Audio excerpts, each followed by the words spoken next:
Hi, I'm Xenia. I've always been a pretty happy person, very ambitious, bright-eyed, and I was expecting something good from life. And it kept happening to me. I went through challenges with a sense of ease and appreciation, and I always thought that I'm a positive person. And then one day I opened a business and it took off right away. I was so proud of what I built.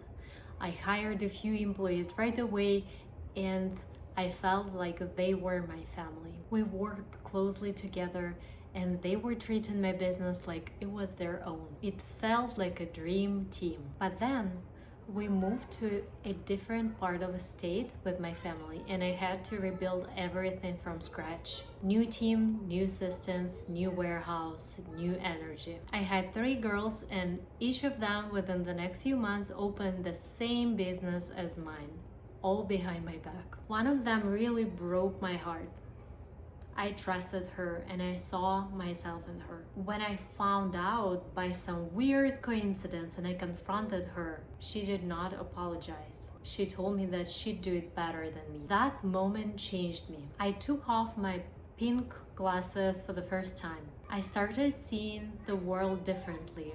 Less loyalty, more competition. I realized not everyone has good intentions just because you do. That's when it happened. I believe that moment triggered something in me, something that never was a part of me, something that I only saw in my mom: anxiety. I've recently read about this and I was so extremely surprised that some certain traumatic events can trigger your genes to act differently. There is a whole science behind this called epigenetics, where your genes don't actually change, but they can be turned on and off depending on what is happening in your life, or better, how you react to what is happening. And in my case, the betrayal felt like a spark that woke up my anxiety gene, and I didn't even know it was there. For the first year, I didn't know how to deal with it. I cried often, loud cries, the kind that take over your whole body. I felt real physical pain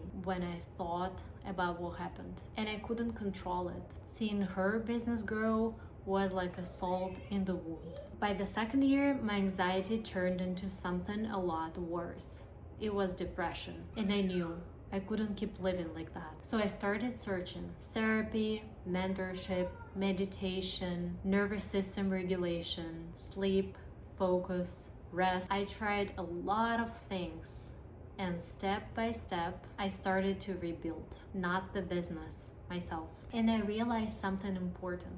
This version of me, she's different, stronger in some ways, still healing in others. I don't feel depressed anymore, but I do have mood swings. That wasn't a part of me before this happened. I used to be very emotionally stable. Now it takes a little more work to stay grounded. And you might think it's silly. It's not a divorce, it's not a death of a person, but sometimes even simple events for some of us can trigger the part of us that we didn't know existed. So for some weird reason, this broke me and I had to rebuild myself from scratch. The science helped me understand why. Genetics tells us that our experiences shape how our genes express themselves. It's not just about what we inherit, it's about what we live through. It turns out that you can wake up a gene with trauma, but you can also influence gene expression with healing. Meditation, mindfulness, movement, rest,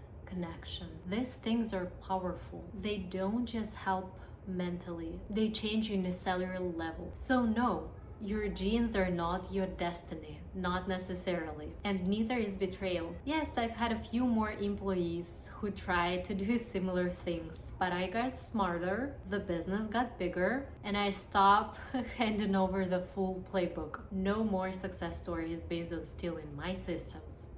And now when anxiety shows up, I know how to meet it. I don't always win, but I don't run from it anymore either. I'm looking for the system of how to get back to my normal emotional state that I used to have when I was growing up. This experience taught me that we can't control what happens around us, but we can take the full responsibility for how we respond from the inside out. So if you're dealing with something painful and you feel that it changed who you are, maybe it has. But that doesn't have to be a bad thing. You're allowed to rebuild. You're allowed to grow new strength. You're allowed to become someone wiser, someone more grounded, someone more in tune with themselves. Yes, the gene woke up, but so did I.